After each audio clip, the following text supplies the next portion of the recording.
किसी राज्य में एक राजा और एक रानी रहते थे। उनकी दो बेटियां और दो बेटे थे। उनकी एक बेटी का नाम अमावस्या और दूसरी बेटी का नाम पूर्णिमा था। पूर्णिमा बहुत ही धार्मिक स्वभाव की थी। वह हमेशा पूजा पाठ किया करती थी और गाय की सेवा किया करती थी। घर का सारा काम भी करती थी। लेकिन अमावस्या का पूजा पाठ में कोई मन नहीं लगता था। वह कभी भी न तो कोई पूजा करती, न ही कोई घर का काम करती थी। दोनों बहनें एक दूसरे से बहुत प्यार करती थीं। राजा रानी का व्यवहार भी पूर्णिमा के प्रति अच्छा नहीं था। वह अमावस्या को तो चाहते थे और अपने दोनों पुत्रों से भी प्यार करते थे, लेकिन पूर्णिमाशी को नहीं करते थे।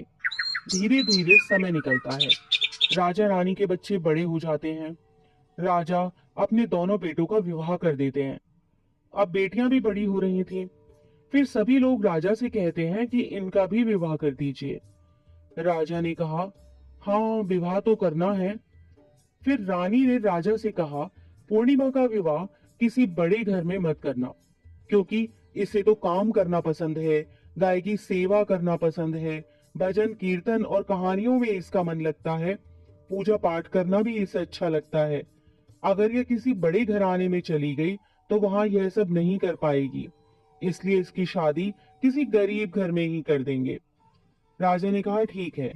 और राजा पूर्णिमा के लिए रिश्ता तलाशने लगा और अंत में एक गरीब और बहुत ही साधारण घर में राजा ने पूर्णिमा का विवाह तय कर दिया। तब रानी ने कहा, महाराज, अमावस्या भी तो शादी के योग्य हो गई है, इसके लिए भी वर देखिए। दोनों बहनों का विवाह एक साथ ही कर देंगे। राजा ने उसी गांव के राजा के बेटे के साथ अमावस्या का विवाह तय कर दिया। राजा ने रानी को बताया तो वह बहुत खुश हुई और मन ही मन सोचने लगी, अब देखते हैं कि ये पूर्णिमा गरीब के घर में कैसे रहती है, बहुत पूजा पाठ वाली बनती है, इसके भगवान इसकी क्या मदद करते हैं। फिर समय आने पर राजा ने अपनी दोनों बेटियों का विवाह कर दिया। अमावस्या को बहुत धन दौलत दी, लेकिन पूर्णिमा को कुछ भी नहीं दिया। पूर्णिमा के भाई भाभी उससे बहुत प्यार करते थे, क्योंकि वह अपनी भाभियों का काम में हाथ बटाती थी। लेकिन अमावस्या उन पर रौब जमाती, उनसे अपने काम कराती। इसलिए अमावस्या के प्रति भाभियों का ज्यादा स्नेह नहीं था।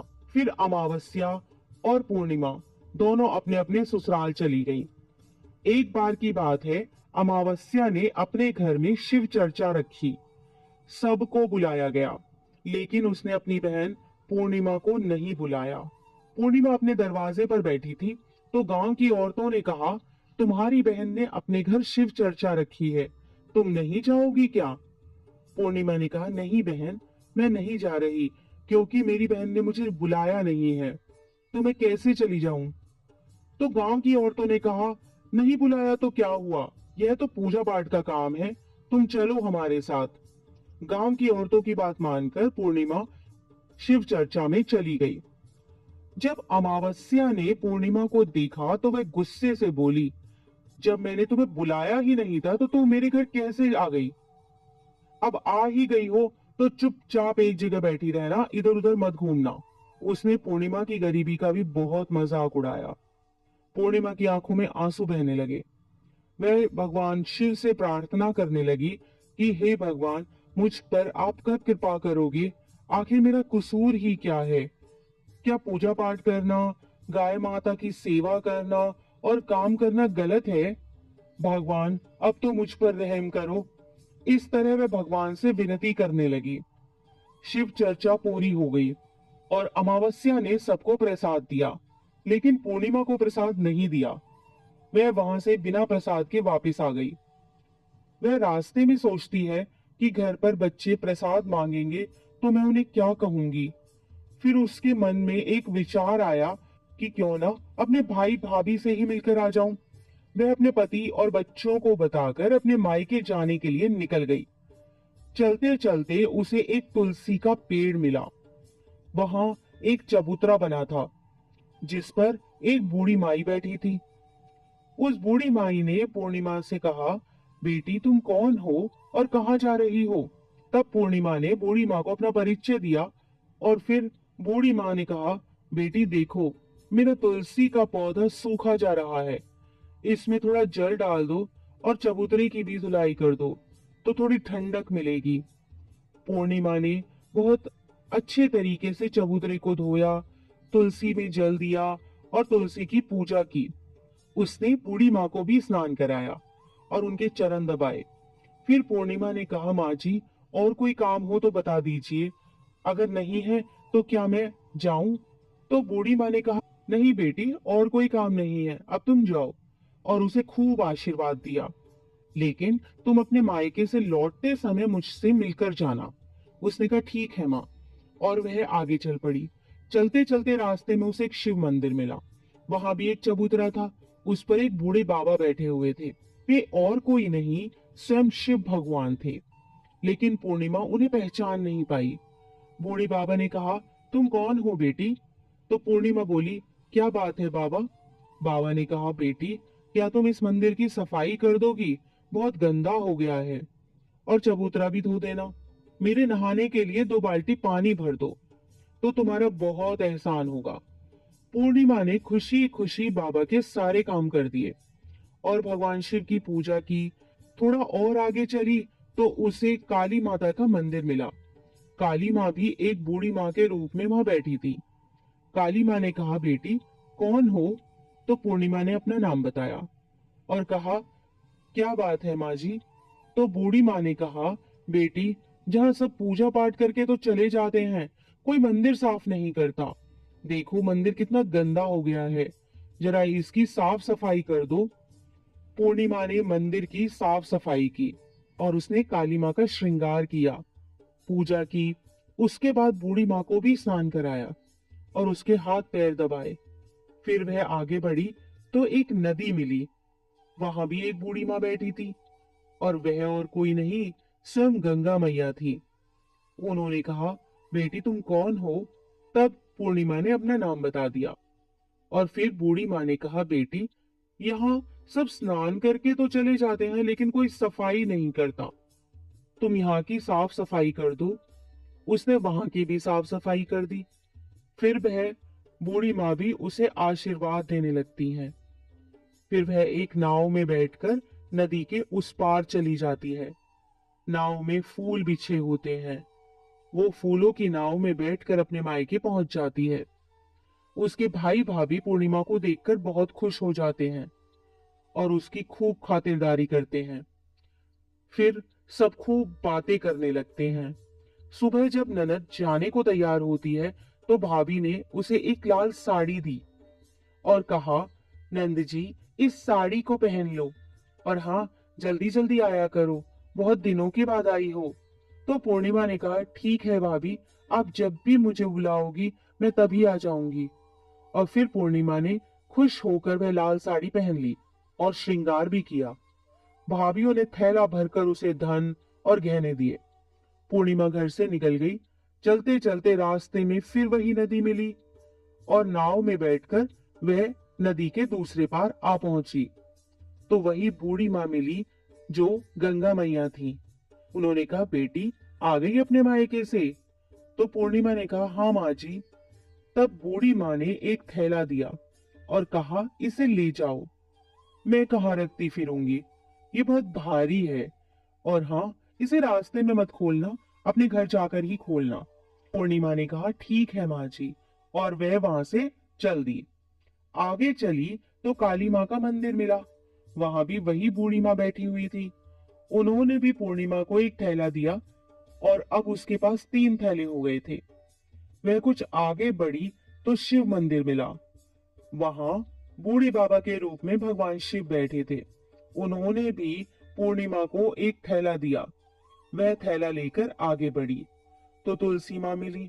उन्होंने भी एक थैला दे दिया। अब जब पूर्णिमा अपने घर पहुंची तो वह 5 थैले खोलने लगी। सबसे पहले उसने अपने मायके का थैला खोला। उसमें खाने पीने की चीजें, कपड़े और गहने वगैरह थे। उसने खाने पीने की चीजें और कपड़े बच्चों को दिए तो बच्चे बहुत खुश हो गए। दूसरा थैला जो गंगा मैया ने दिया था उसे खोला तो उसमें सोना चांदी भरा था। तीसरा थैला जो काली माँ ने दिया था, उसमें 16 सिंगार का सामान था। चौथा थैला जो भगवान शिव का था, उसमें सब खुशियां थी, धन संपत्ति सब कुछ था। पांचवा थैला तुलसी मैया का था। जब उसने उसे खोला तो उसमें चावल, गेहूं और हर तरीके का अनाज था। पूर्णिमा के घर अब किसी प्रकार की कोई कमी नहीं थी। धन संपत्ति और भंडार से उसका घर भर गया था। पूर्णिमा खुशी खुशी रहने लगी। एक दिन पूर्णिमा ने सोचा, क्यों ना मैं अपने घर शिव चर्चा कराऊं। फिर पूर्णिमा ने शिव चर्चा रखी, सबको बुलाया। वह अपनी बहन के घर भी गई बुलावा देने। जब अमावस्या अपनी बहन के घर शिव चर्चा में आई तो उसके घर में धन दौलत देखकर आश्चर्य में पड़ गई। फिर अमावस्या ने पूछा, तुम्हारे पास इतना धन दौलत और वैभव कहाँ से हो गया? तो पूर्णिमा ने कहा, देखो बहन, तुमने शिव चर्चा रखी थी, मुझे नहीं बुलाया, फिर भी मैं बिना बुलाए तुम्हारे घर गई, लेकिन तुमने मुझे प्रसाद भी नहीं दिया। फिर तुम्हारे घर से आने के बाद मैं मायके चली गई। और इस तरीके से एक एक करके पूर्णिमा ने सारी बातें अमावस्या को बता दी। अमावस्या ने कहा, मैं भी अपने मायके जाऊंगी, तुम मुझे भी डांटो और प्रसाद भी मत देना। लेकिन पूर्णिमा ने कहा, भगवान का प्रसाद है, मैं तो सबको दूंगी। लेकिन अमावस्या ने प्रसाद नहीं लिया और अपने घर जाकर बच्चों से कहकर अपने मायके के लिए चली गई। चलते चलते तुलसी माँ मिली। उन्होंने कहा, बेटी, यह एक चबूतरा धो दो, तुलसी में पानी डाल दो। तो अमावस्या ने कहा, ए बुढ़िया, मैंने इतनी महंगी साड़ी पहन रखी है, जी गंदी हो जाएगी, मैं कुछ नहीं करूंगी। आगे चलकर भगवान शिव जी मिले तो उसने उनसे भी ऐसे ही कह दिया। उससे आगे काली माँ मिली तो उनसे भी यही कह दिया। और फिर गंगा मैया मिली और उनसे भी उसने ऐसा ही किया और उनका कोई काम नहीं किया। जब वह नाव में बैठी थी, नाव में कांटे थे, ये कांटे उसके पैरों में चुभ गए। फिर वह अपने मायके पहुंची। जब उसे भाभीियों ने देखा तो मुंह बना लिया, जे कहां से आ गई। अरे, पूर्णिमा के पास तो कुछ नहीं था, इसलिए उसे सब कुछ दिया, लेकिन यह यहाँ क्यों आई है? चलो कोई बात नहीं, अब आ ही गई है तो क्या कर सकते हैं। उन्होंने अमावस्या से कहा, आओ जीजी बैठो। अमावस्या खाना खाकर सो गई। सुबह हुई तो अमावस्या ने कहा, भाभी अब हम चलते हैं। तो भाभी ने कहा, ठीक है।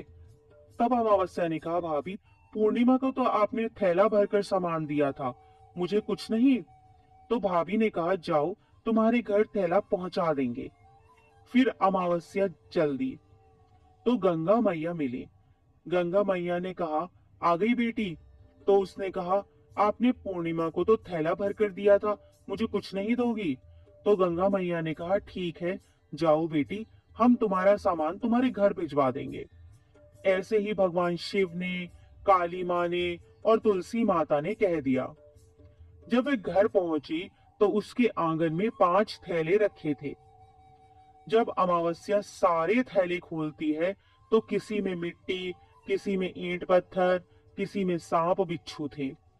उसने अपना माथा पीट लिया और कहा, हे भगवान, हमें मायके में भी कुछ नहीं मिला और इधर भी कुछ नहीं मिला।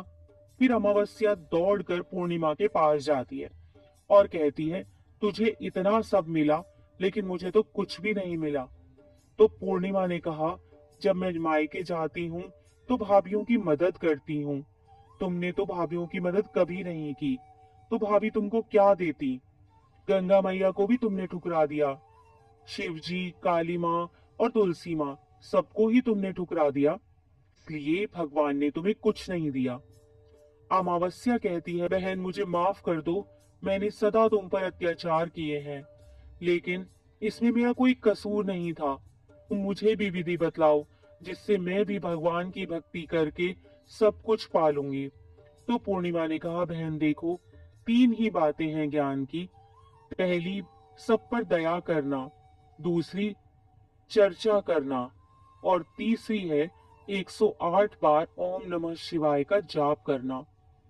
बहन, भगवान ने जो 3 सूत्र दिए हैं वे प्रसाद के रूप में स्वीकार कर लो और हृदय में बसा लो।